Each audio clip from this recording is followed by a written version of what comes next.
Hello, hello GT people and friends. I am up here on this stage.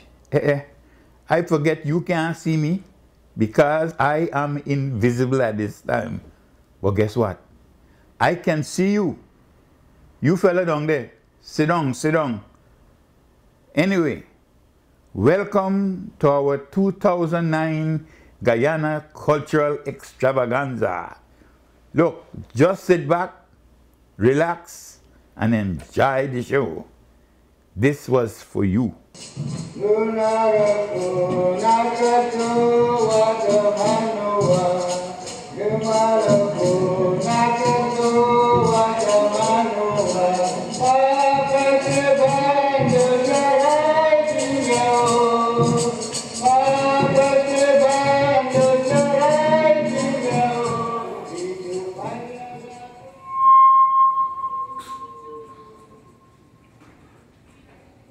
Hali Kuhad, Colleen Dai Guyana Wariatu. Alo Ara Dai. A warm welcome to family and friends. My name is Colleen, and I'm an Arawak woman from Guyana. Tonight, I'm proud to represent the original inhabitants of Guyana, the Amerindian Indians. Archaeological excavations have shown that the Amerindians have inhabited Guyana for over 11,000 years.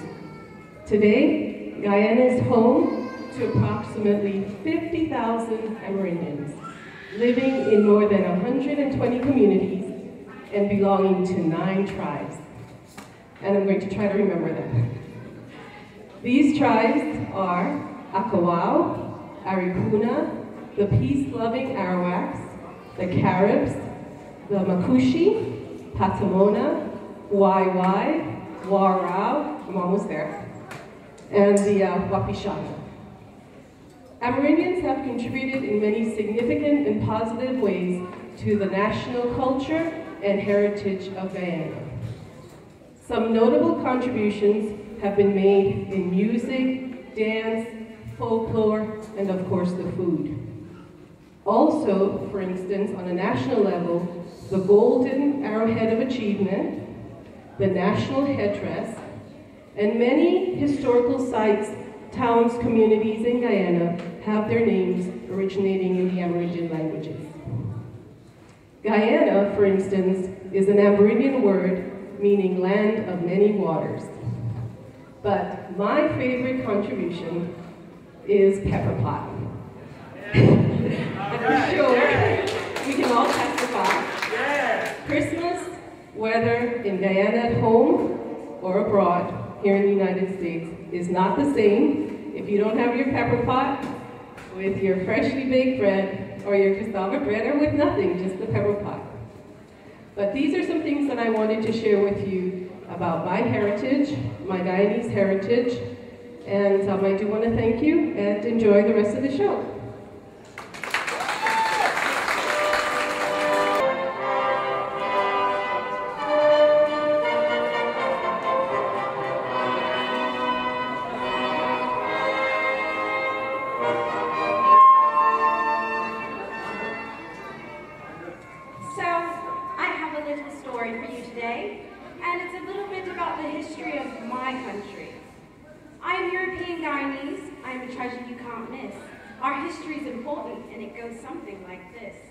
Columbus sailed the ocean blue in 1492, but it wasn't until 1498 he would sight something really great. So Walter Raleigh was next in line for a golden treasure so truly divine. He sailed Orinoco for legends of gold in search of El Dorado, the city of gold. The Irish, Scottish, and Maltese migrated to this land, but the Dutch, French, and British had the upper hand. Although clearly the British are number one, the Europeans made an impact that is second to none. Though European history runs through Guyana's veins, in 1966 they broke free from British reign. So this is just the beginning of a story so key. And though I love Guyana, God save the Queen.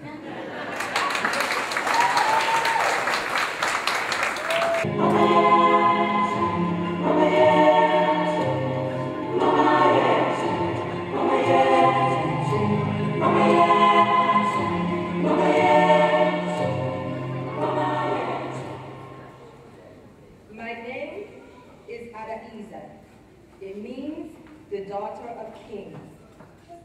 year is 1619. I am in my village. It is late night, and the moon is casting a light upon us. I am celebrating my kwekwe.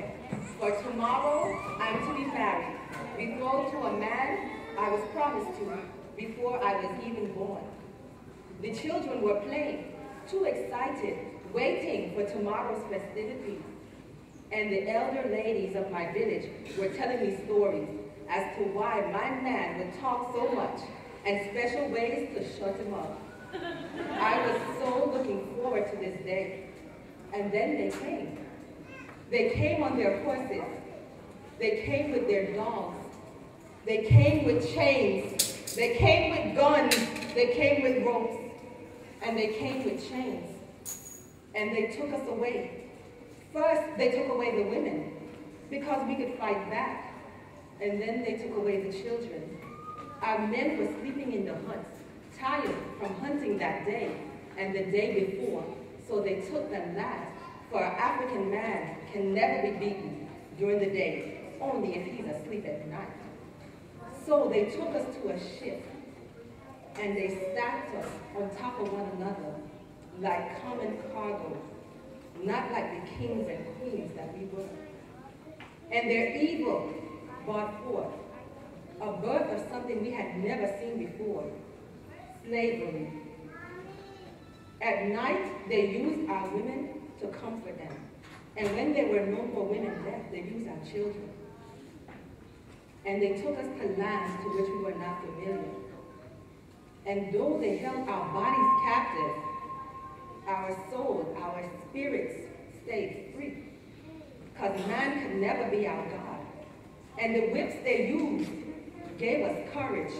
And the guns they used gave us fortitude. For we knew that one day we could go back home. One day very soon. My father, they took him to Guyana. I never saw him again. My mother, I still do not know where she is. My sisters, my brothers went to Barbados. They spread us apart, like feathers blowing in the wind, but we still stayed strong. They used our blood to help build the buildings. They used our tears to irrigate the land. They used our sweat to help dig canals. And we cultivated a land that gave birth to sugarcane that we all love. Nothing good can come from slavery, but we persevered. And in the year of 1872, we led a revolt, which soon led to our emancipation in 1889. And they changed my name while I was there. They changed my name to Harriet. But it is okay, for in my heart, I will always remain Adaiza, the daughter of kings.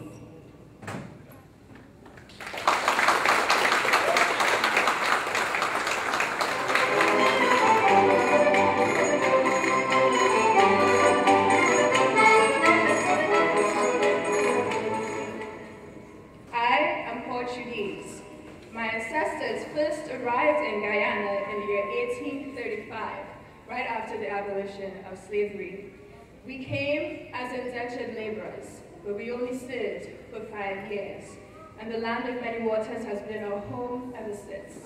A few years later, in 1846, in our homeland of Portugal, in Madeira, there was a famine that forced 6,000 more of my ancestors here to the land of many waters. Ever since then, we have blended and become part of the mosaic that is Guyana. We have made several contributions, including our food, our famous garlic pork that we have during our Christmas festivities. And I admit I haven't had any of that as yet, and I would love to try some tonight. Thank you.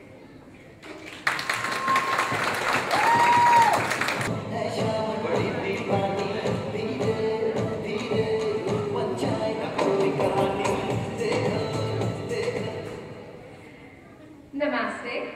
I am East Indian.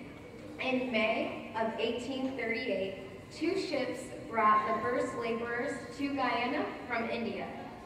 My ancestors were brought as indentured laborers to work on the plantations after slavery was abolished.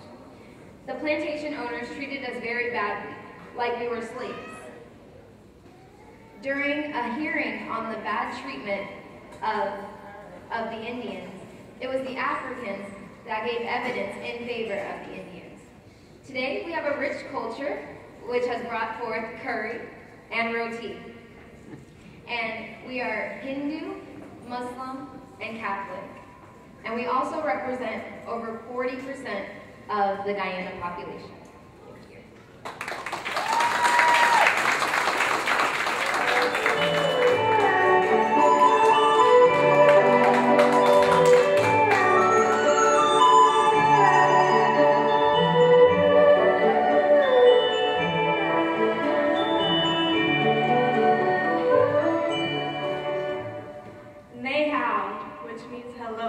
In Mandarin. I am Chinese. My ancestors arrived in Guyana in 1853. They came as indentured laborers to work on the plantations. A few batches came after that, but not many. They worked hard under the same conditions as the Indians to redeem their indenture. Many Chinese settled themselves as shopkeepers and restaurant owners. The last shipment of Chinese arrived in Guyana in 1912. Kamuni Creek is where they settled, and today it's known as Chinatown.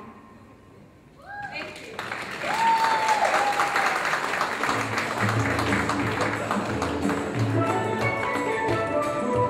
It is far too long. Show the world what you made of, you must be wrong. Guyana is a nation rich in many things. 83,000 square miles, rights everywhere. People can do, or how would you do? Your